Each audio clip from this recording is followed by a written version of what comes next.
Welcome to cables place tech channel. இந்த வீடியோவில் நம்ம என்ன பார்க்க போகிறோம்னா, நம்ம சப்ஸ்கிரைபர் வந்து கேட்டிருந்தார், ஏசி டிரான்ஸ்மிட்டர் பழைய டிரான்ஸ்மிட்டரில் ஆப்டிக்கல் பவர் வந்து கம்மியாக இருக்குது, அதை எப்படி இன்க்ரீஸ் பண்ணுதுன்னு கேட்டிருந்தார். அதோட ஒரு ஸ்டெப்பு தான் இது. இந்த மாதிரி நம்ம 10+10 டிரான்ஸ்மிட்டரில் ஒரு ஆப்டிக்கல் பவர் வந்து கம்மியாக வருது அப்படின்னா அதை ஓப்பன் பண்ணி உள்ளே ஒரு இந்த மாதிரி சின்ன கண்ட்ரோலர் இருக்கும். இந்த கண்ட்ரோலரில் நம்ம சின்ன ஸ்க்ரூ ட்ரைவர் வச்சு கொஞ்சம் கொஞ்சமாக அட்ஜஸ்ட் பண்ணது மூலம் ஆப்டிக்கல் பவர் வந்து அந்த லேசர்லேருந்து வர ஆப்டிக்கல் அவுட் பவரை வந்து நம்ம கொஞ்சம் இன்க்ரீஸ் பண்ணிக்கலாம்.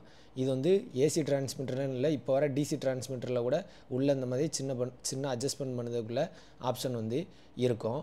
அதுக்கடுத்து இதில் தெரிஞ்சுக்கூட வேண்டிய விஷயம் வந்து ஒன்று தான். அதாவது பழைய டிரான்ஸ்மிட்டருக்கும் போது நீங்கள் அதிகபட்சம் உங்களுக்கு ஃபுல்லாக கூட்டி வச்சா கூட ஒரு 9.5 dBm 10 அவ்வளோதான் வரும். ஆனால் இப்போ வர டிசி டிரான்ஸ்மிட்டரில் வந்து நீங்கள் வாங்கி உடனே ஓப்பன் பண்ணி இந்த மாதிரி கூட்டினீங்கன்னா கிட்டத்தட்ட 12.5 dBm வரை கூடும். அப்போ 12.5 dBm வரை கூடுது இல்லை, அப்போ நம்ம வந்து ஒவ்வொரு போர்ட்லேயும் இப்போ 10+4 வாங்குதோம், ஒவ்வொரு போர்ட்டையும் நம்ம வந்து 12.5 dBm கூட வச்சோம்னா கூட கொஞ்சம் நோடு போட்டுக்கலாம் அப்படின்னு நினச்சி நீங்கள் கூட வச்சிங்க அப்படின்னா 2 பிரச்சனை இருக்குது. ஒன்று வந்து கரெக்டாக 11 dBmக்கு மேலே நீங்கள் இந்த மாதிரி மேனுவலாக கூட்டும்போது லேசரோட லைஃப் கம்மியாகிறதுக்கு வாய்ப்பு இருக்குது. அதுக்கடுத்து எம்இஆர் வந்து கட்டாயம் சாலிடாக குறைஞ்சிரும். நீங்கள் வந்து 11.5 dBm வச்சுக்கிட்டு, அதாவது 10 dBm லேசரில் இந்த மாதிரி அட்ஜஸ்ட்மெண்ட்டில் நீங்கள் கூட்டி வச்சு நீங்கள் அதை அவுட்டில் வந்து கொடுத்து செக் பண்ணிங்கன்னா உள்ளே போகிற எம்இஆர் வந்து கட்டாயம் வராது. ஒரு 4 எம்இஆர் 3 எம்இஆர் லாஸ் ஆயிரும். அதனால் அதிகபட்சம் 10 dBm டிரான்ஸ்மிட்டர்னால் ஒரு 10.5 வரை வைக்கலாம். அது வரை வைக்கிறதுலையும் ஒன்றும் பிரச்சனை இல்லை.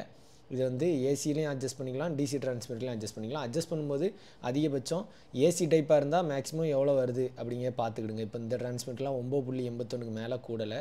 ஸோ மேக்ஸிமம் வரதை நம்ம அப்படியே செட் பண்ண போகிறோம். டிசி வந்து 12.5 dBm வரை வரும். லேசர் நல்ல லேசராக இருந்தால் உள்ளே இருக்க லேசர் டயோடு நல்லதாக இருந்ததுன்னா கட்டாயம் 12.5 வரும். நீங்கள் அதுக்காண்டி 12.5 கட்டாயம் வைக்காதீங்க. வைக்கும்போது லேசரோட லைஃப் போகிறதுக்கும் வாய்ப்பு இருக்குது. இன்னொன்று எம்இஆரும் குறையும். அந்த ரெண்டையும் பார்த்துக்கிடுங்க. அதனால் ஒரு 10.5 dBm வரை டிசியில் வைக்கலாம்.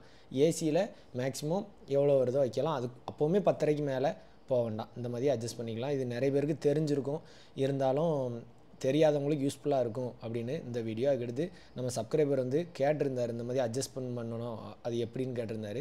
அவருக்காண்டி தான் மெயினாக இந்த வீடியோவே போடுறோம். இப்போ ஒரு போர்ட்டில் நம்ம அட்ஜஸ்ட்மெண்ட் பண்ணியாச்சு.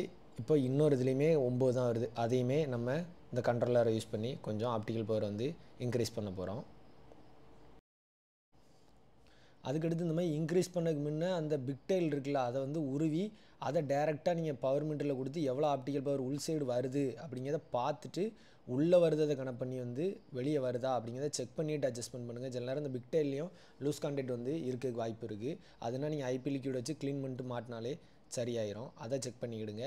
அதுக்கடுத்து மற்றவங்களுக்கு என்ன டவுட் இருக்கும்னா, இந்த மாதிரி இன்க்ரீஸ் பண்ணும்போதுமே எனக்கு வந்து 8 dBmக்கு மேலே ஏறலை, 7 dBmக்கு மேலே ஏறலை அப்படின்னு பிரச்சனை இருந்துன்னா உள்ளே தெரிந்த இந்த லேசரோட டயோடு இதை மட்டும் நீங்கள் தனியாக வாங்கி மாற்றிக்கலாம். வெளியே மார்க்கெட்டில் டெல்லி மார்க்கெட்லாம் 700 ரூபாயிலேருந்தே கிடைக்கும். நல்ல லேசர் 1000 ரூபா 1500 ரூபா வரை கிடைக்கும்.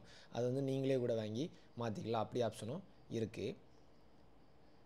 இந்த வீடியோ வந்து டிசி டிரான்ஸ்மிட்டரில் இதுலேயும் பார்த்தீங்கன்னா இது ஒரு 10+4 டிரான்ஸ்மிட்டரு. எல்லா லேசருக்கும் பக்கத்துலேயே ஒவ்வொரு கண்ட்ரோலர் வந்து இருக்குது. இதை அட்ஜஸ்ட் பண்ணி நீங்கள் வந்து ஆப்டிக்கல் பவரை இன்க்ரீஸ் பண்ணிக்கலாம்.